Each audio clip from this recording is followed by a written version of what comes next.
The Zephyrian Empire thought they owned the galaxy. For 3,000 years, their massive crystal ships have been a law in the outer spiral arms. These weren't just any ships either. Picture vessels made of living crystal that could bend light around them, making them nearly invisible when they wanted to be. Their weapons to crack moons in half, and their shields to deflect entire asteroid fields. When a Zephyrian fleet showed up in your system, you either bowed down or got turned into space dust.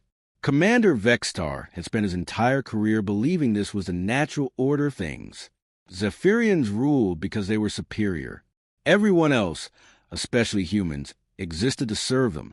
He'd been commanding mining operations for over 2 centuries, and all that time, he'd never met a problem that couldn't be solved with enough firepower and the right threats. The mining colony on Kepler, 442b, was supposed to be routine. The planet was rich in rare metals that powered Zephyrian technology. Teams of human workers did the dangerous digging, while Zephyrian overseers made sure quotas were met. It was a perfect system that had worked on hundreds of worlds before. Everything changed when the deep mining crews hit something unexpected. About 3 miles down, they broke through into what looked like ancient chambers. The architecture was unlike anything anyone had ever seen. Walls that seemed to shift and flow like liquid metal. Symbols that hurt to look at directly. And in the center of it all, something that hummed with power that made their equipment go crazy. Dr. Tom Mitchell and his research team from a human vessel Endeavor were brought in to figure out what they'd found. These weren't just any humans either. Mitchell had 3 degrees in xenoarchaeology and had been studying alien ruins for 20 years. His partner, Dr. Kate Roberts, was a quantum physicist who'd written half the textbooks on dimensional mechanics. The third member, Dr. Bill Thompson, specialized in ancient energy systems and had a reputation for being able to make sense of technology that was millions of years old. From day one, the human team was nervous.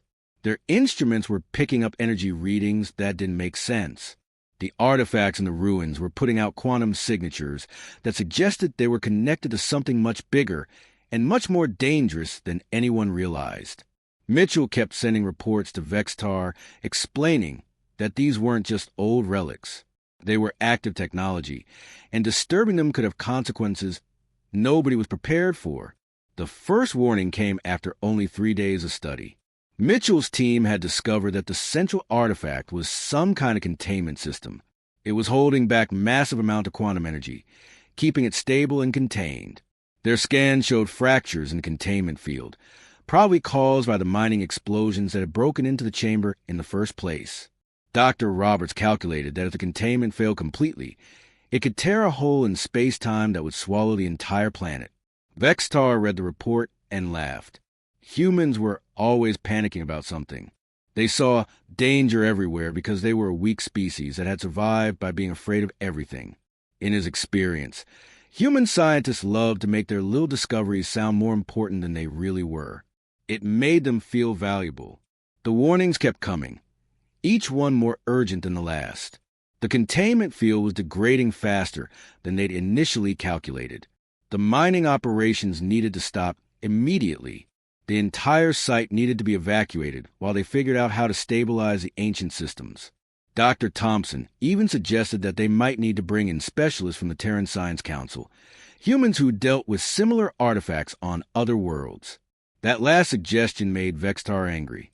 The idea that humans might know something that Zephyrians didn't was insulting. These mining operations were Zephyrian business, on a Zephyrian world, using Zephyrian resources. If there was a problem, Zephyrian technology would solve it. They didn't need help from anyone, especially not from a species that had only discovered faster-than-light travel a few hundred years ago.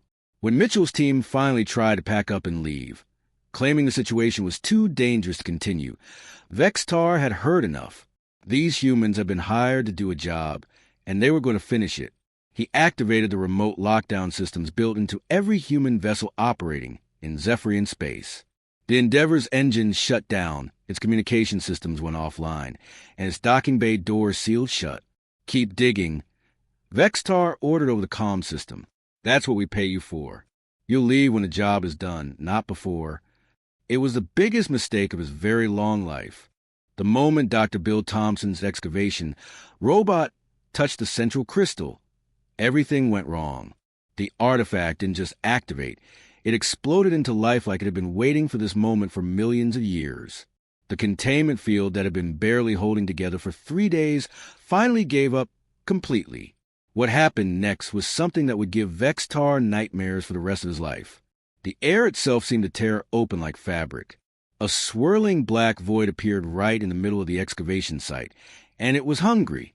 The hole in space-time started small, maybe the size of a dinner table, but it grew fast, really fast. The first things to go were the mining robots. These massive machines, each one worth more than a small planet's annual budget, just got sucked into the void like they were made of paper. Then the excavation platform started sliding toward the Terran reality. Workers were running and screaming as the ground beneath their feet began to crack and collapse toward the growing darkness. Dr. Thompson tried desperately to reach the emergency shutdown controls, but the gravitational pull from the spatial rift was already too strong. Vextar watched in horror from his command ship in orbit as the entire human research station, a facility that had housed 50 people, simply vanished into the void. 1 second it was there, the next it was gone, swallowed by the tear in space-time that kept getting bigger and bigger. The mining complex that had taken 2 years to build was disappearing section by section. Conveyor belts, processing plants, living quarters, everything was sliding toward that hungry darkness. But it wasn't just the structures. The planet itself was starting to come apart. Massive cracks appeared in the surface, spreading out from the excavation site like a spider web. Kepler 442b was literally tearing itself apart from the inside. That's when Vextar finally understood what the humans had been trying to tell him. This wasn't just some old alien junk they dug up. This was a containment system for something that could destroy entire worlds. The ancient civilization that had built it had known how dangerous this quantum energy was, and they created an incredible piece of technology to keep it locked away safely. And he had ordered his people to keep digging even after the humans warned him it was unstable. For the first time in his 300-year career, Commander Vextar felt real panic. His mining operation was gone. The human research team was gone. And the planet was dying. Massive chunks of the surface were now floating free, caught in the gravitational chaos around the expanding rift. The atmosphere was bleeding away into space, and seismic readings showed that the planet's core was becoming unstable. There was nothing his ships could do. Zephyrian technology was advanced, but they had never dealt with anything like this. Their weapons couldn't shoot a hole in space-time. Their shields couldn't protect against gravitational forces that were rewriting the laws of physics in that area of space. All his crystal ships could do was watch as an entire world died because of his arrogance, with his command deck shaking from the gravitational waves coming off the dying planet. Vextar did something no Zephyrian commander had done in over 1,000 years. He sent out a distress call asking for help, not just to other Zephyrian ships, but to everyone, every frequency he could access, including the restricted channels used by human colonies. The message was simple and desperate. He transmitted the coordinates, a count of how many people were missing or dead, and a plea for immediate evacuation assistance. Any ships that could help, any technology that might be able to contain this disaster, anything at all. Pride didn't matter anymore when you were watching a planet die, because of your own mistakes. What Vextar didn't realize was just how connected the human research team had been to the wider human community. Dr. Tom Mitchell wasn't just some random scientist. His daughter, Katie, was a senior analyst with Terran Intelligence, the organization that kept track of threats to human colonies across the galaxy. When her father's ship went dark and then this desperate distress call started broadcasting across the sector, she didn't just file a report. She activated every emergency protocol in the book. Dr. Kate Roberts had been married to Captain David Roberts for 15 years. David commanded the 4th Human Battle Group, a fleet of 12 ships that specialized in rapid response operations. When the distress call reached military channels and someone mentioned that Kate Roberts was missing, David didn't wait for official orders. He began moving his entire fleet toward Kepler 442b immediately. Dr. Bill Thompson's brother worked for the Terran Colonial Administration, the government body that oversaw human settlements in contested space. The moment news of the disaster reached him, He began sending priority alerts to every human military commander in 3 sectors. This wasn't just a rescue operation anymore. This was personal. The distress call that Vextar thought would bring maybe a few rescue ships had just reached some of the most influential humans in the galaxy, and they were all very interested in finding out exactly what had happened to their people. 18 hours. That's all it took for the humans to arrive at Kepler 442b. Vextar stared at his tactical display in complete disbelief. According to every calculation his computers could make, the nearest human military base was at least 4 days away at maximum hyperspace speed. Even their fastest scout ships shouldn't have been able to make the journey in less than 3 days. But here they were, dropping out of hyperspace like they'd been waiting just around the corner. The first ship to appear was the TDF corvette Vengeance, and it didn't emerge from hyperspace the way ships were supposed to. Instead of the usual bright flash followed by a few seconds of energy dissipation, it just seemed to slip into reality like it had been there all along. The transition was so smooth that Vextar's sensors barely registered it until the ship was already moving toward the dying planet at combat speed. Then came the heavy cruisers. The Determination and the Resolute dropped out of hyperspace in perfect formation, their angular hulls bristling with weapon arrays that looked nothing like anything in the Zephyrian Navy's technical databases. These weren't the sleek, elegant crystal ships that the Empire was famous for. These were brutal, functional warships built for one purpose: fighting. What really caught Vextar's attention was the size of the weapons. Zephyrian ships relied on energy weapons that could slice through most materials with precision. These human ships had weapons that looked like they were designed to crack planets open. Massive railgun arrays ran along their hulls like the spines on some prehistoric monster. Missile pods were mounted in clusters that suggested these humans believed in overwhelming firepower rather than surgical strikes. Admiral Jake Davis's voice came through on every communication frequency simultaneously, something that should have been impossible given the electromagnetic chaos coming off the dying planet. The man's tone was calm and professional, but there was something underneath it that made Vextar's skin crawl. This wasn't someone who was asking for permission or trying to negotiate. This was someone who had already decided what was going to happen and was simply informing everyone else. This is a Terran Defense Force responding to your distress call. You've got 47 humans trapped on that rock because you locked them out of their own ship. The precision of that number hit Vextar like a physical blow. 47, not some humans or several people. The humans knew exactly how many of their people were in danger, and they'd apparently crossed impossible distances to get here for those specific individuals. The research station had housed 53 people total, but 6 had been Zephyrian technicians. The humans had somehow calculated exactly how many of their own people were at risk. Before Vextar could even think of a response, the human ships moved into action. They didn't wait for permission from the Zephyrian commander. They didn't request clearance to enter the system. They just acted with a kind of military efficiency that was both impressive and terrifying to watch. Rescue shuttles launched from all 3 ships simultaneously. These weren't the standard evacuation craft that most species used. They were armored like gunships, with their own shields and point defense systems. Each shuttle moved with a kind of precise coordination that suggested their pilots had trained for exactly this type of operation countless times before. At the same time, every weapon system on all 3 human ships locked onto every Zephyrian vessel in the area. Vextar's command ship suddenly found itself painted by at least 6 different targeting systems, while his escort frigates were each being tracked by multiple human weapon arrays. The message was clear. We're here to work, but if you interfere, you'll regret it. When Vextar tried to assert his authority and protest his violation of Zephyrian space, Admiral Davis's response was colder than a vacuum between stars. You called us, Commander. We're here for our people. Stand down or get moved. The way he said, get moved, made it clear this wasn't negotiation. Vextar had dealt with thousands of different species over his career, and he'd learned to read the subtle signs that indicated when someone was bluffing.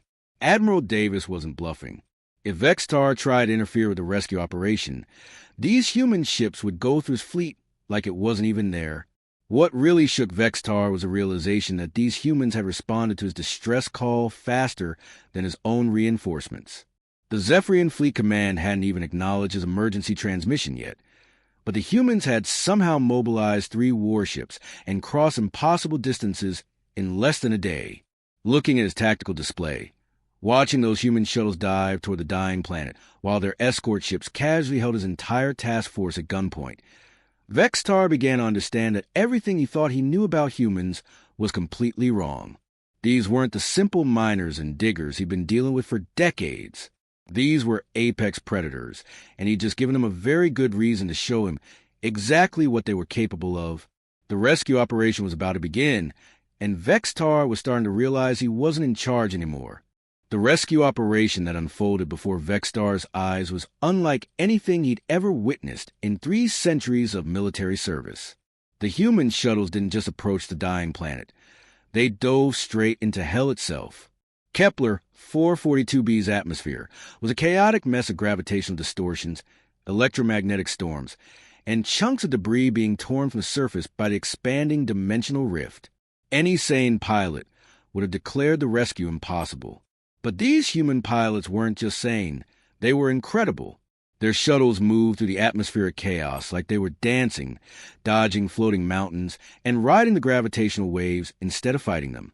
Vextar watched his sensors track their descent and couldn't believe what he was seeing.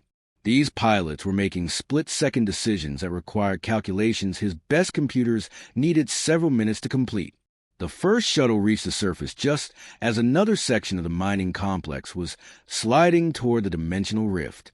The pilot set down on ground that was literally cracking apart beneath his landing gear, and within minutes, survivors were running toward the craft. But here's what really shocked Vextar. The humans weren't just saving their own people. When they found 6 Zephyrian technicians trapped in a collapsed storage facility, they spent precious time and resources to dig them out too, while the shuttles worked on the surface. Something even more impressive was happening in space. The human ships were somehow solving the dimensional rift problem in real time. Their quantum computers were processing calculations that would have taken Zephyrian supercomputers days to figure out. They were actually mapping the energy patterns of the rift, predicting its expansion, and calculating safe approach vectors that updated every few seconds. Dr. Lisa Park, the chief science officer on the Vengeance, was coordinating the entire technical response from her ship's bridge. She was simultaneously running atmospheric models, tracking debris fields, and calculating the exact gravitational effects of the dimensional tear, all while maintaining constant communication with the shuttle pilots and updating their flight paths in real time. It was like watching a master musician conduct an orchestra where every instrument was a life-or-death decision. But what really made Vextar's blood run cold was watching more human ships arrive. Every few minutes, another vessel would drop out of hyperspace using some kind of micro-jump technology that shouldn't have existed. These weren't random ships either. Each one was perfectly suited for the current situation. Medical frigates with advanced trauma bays, engineering vessels with equipment designed to contain quantum anomalies, heavy destroyers that took up protective positions around the rescue shuttles. The destroyer Relentless arrived with what the humans called dimensional stabilizers, massive devices that could actually slow down the expansion of the rift. The engineering shipbuilders showed up with gravity generators that could create safe pockets in the chaotic field around the planet.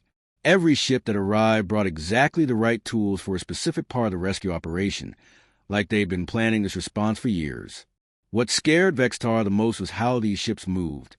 Zephyrian vessels were elegant and graceful, but these human warships moved with a predatory precision that reminded him of the great void hunters from his homeworld's oceans. They didn't waste energy on unnecessary maneuvers or impressive displays. Every movement had a purpose, and that purpose was usually to get into a better position to destroy something if necessary. The targeting systems on these human ships were beyond anything in Zephyrian technology. Vextar's own flagship was being tracked by at least 12 different weapon arrays from 6 different ships. His escort frigates were each painted by multiple targeting solutions that updated constantly as the ships moved. The humans weren't just ready to fight. They were ready to win decisively if fighting became necessary. Captain Tony Rodriguez on the destroyer Guardian was calmly updating fire and solutions on every Zephyrian ship in the system, while simultaneously coordinating point defense for the rescue shuttles. His weapons officer was tracking 17 different targets and calculating intercept courses for any debris that might threaten the rescue operation. They were treating a potential battle with the same professional efficiency they brought to everything else. As Vextar watched shuttle after shuttle return to the human ships loaded with survivors, he realized something that chilled him to his core. These humans had crossed impossible distances, deployed advanced technology he didn't even understand, and were successfully rescuing people from a literally dying planet, all in response to a distress call from someone who had been treating them like expendable workers just hours before. This wasn't mercy or forgiveness. This was a demonstration. The humans were showing him exactly what they were capable of when they decided to act. They were letting him see their ships, their technology, their coordination, and their absolute refusal to abandon their people no matter what the cost. For the first time in his very long life, Commander Vextar understood what it felt like to be completely outmatched. These weren't the simple miners and researchers he thought he knew. These were apex predators, and his distress call had just shown them exactly where to find every Zephyrian military asset in the sector. The rescue was almost complete, and Vextar was beginning to realize that his problems were just getting started. The last shuttle from the surface carried Dr. Kate Roberts and the final group of survivors. As it cleared Kepler, 442b's dying atmosphere, Vextar could see the planet was beyond saving. The dimensional rift had grown to nearly 1,000 kilometers across, and chunks of the world were disappearing into the tear in space-time every few minutes. In another hour, there would be nothing left but empty space and a slowly closing wound in reality itself. That's when Admiral Jake Davis opened a direct communication channel to Vextar's flagship. The Zephyrian commander expected threats, demands for compensation, or at least some kind of angry outburst about the deaths that had occurred. Instead, Davis's voice was calm and measured, like a teacher explaining something to a particularly slow student. "Your mining operation nearly tore a hole to the galactic core," Davis said matter-of-factly. "Our people tried to save your colonies, and you imprisoned them for it. Consider this a learning experience, Commander." The words hit Vextar harder than any weapon could have. Davis wasn't angry or emotional. He was stating facts, and those facts painted a picture that made Vextar look like the worst kind of fool. The humans had identified a threat that could have destroyed multiple star systems.